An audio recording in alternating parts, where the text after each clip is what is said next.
one, you're in stealth mode. Two, you're still building a product. You potentially only have a handful of customers at that point.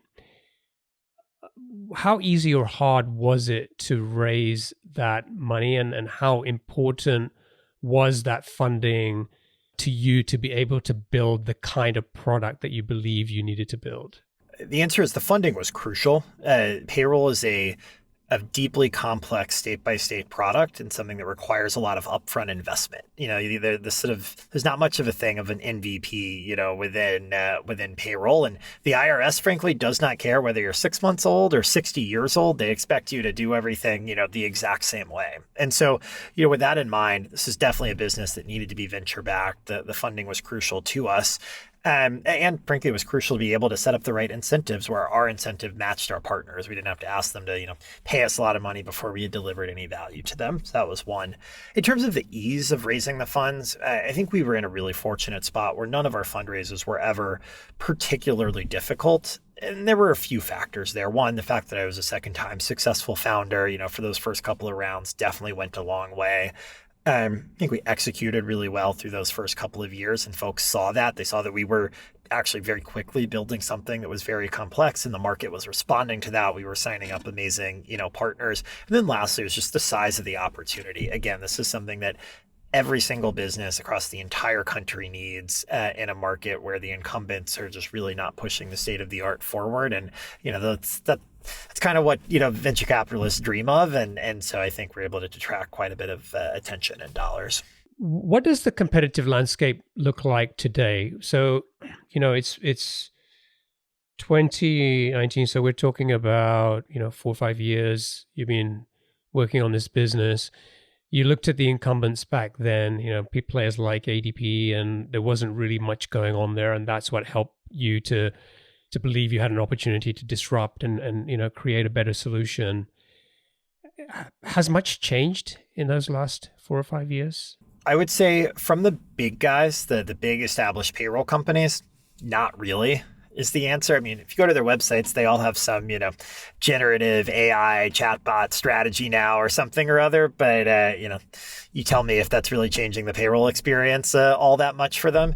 They're pretty much doing the same thing they've been doing for the last 50 years. And there are definitely other companies who have seen, the whole category of embedded payroll that Check has now created and have tried to come in and compete with us, which I think is healthy and, has helped, frankly, push the whole market forward. But it's very much broken out where there's kind of I would call it a historical, kind of payroll set of incumbents. And then, the insurgents of which, we are the dominant one over on the other side, trying to, really evangelize this idea that embedded payroll is the future. And that's interesting with these new players coming into the space, going back to what we talked about with going into stealth mode. Do you feel that again gave you an edge because you had a little bit of time to establish yourself in terms of being a leader in the space? Totally. We got a 2 to 3 year head start over everyone else. And we saw it, even the big incumbents, in terms of how they reacted. They're pretty wide-eyed, you could tell, once we came into the end of the market. So that's a huge part of why I'm glad we did it. So, with your story, it's a great one. Like we talked about, coming up with this idea for Oyster, working on that for a few years, selling it to Google, then going from B2C to B2B, building Check, raising well over $100 million. You make it look easy. And so just for a reality check for people who are listening to this and not finding it as easy, give us maybe a flavor of maybe, some of the difficulties or challenges that you've also faced. I will say it has not felt easy, first of all. And, for those watching, they can see the gray in my beard. This comes from having built those two companies. There's the typical stuff, the late nights, the working through weekends, the, missing important occasions, things like that. Like that's definitely been true for me, as I know as it is for so many entrepreneurs. And it's one thing to do that for, a quarter, 6 months, a year.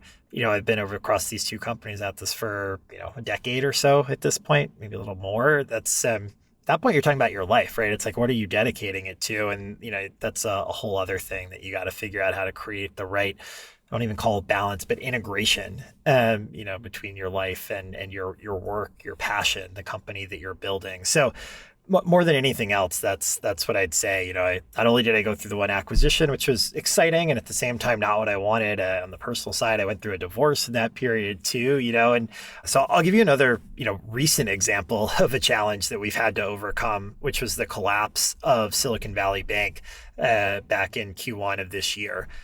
For context, SVB was the partner bank that we had worked with from the very beginning of our company's life cycle.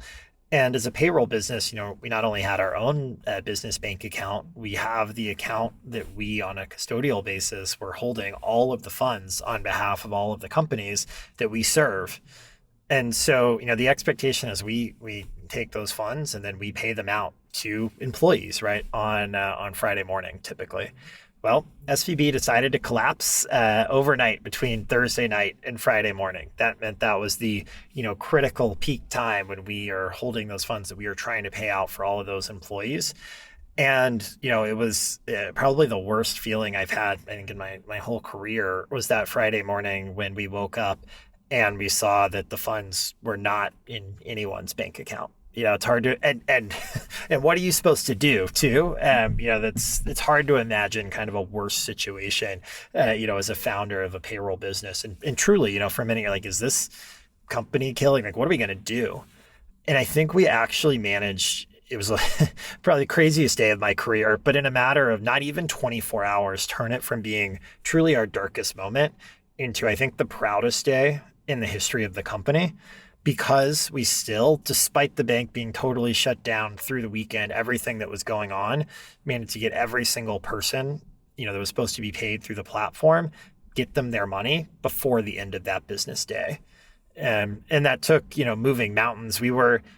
It took both fast action and a ton of prep ahead of time. So we thankfully had our corporate funds and other accounts. We had done quarters and quarters of work to begin to integrate with multiple different banking partners because we knew that reliability and redundancy were going to be very important. And so as a result of that preparation and then some quick thinking, we were able to move funds around, fall over to other banks, ultimately basically front the money and get folks paid, do the right thing by our partners.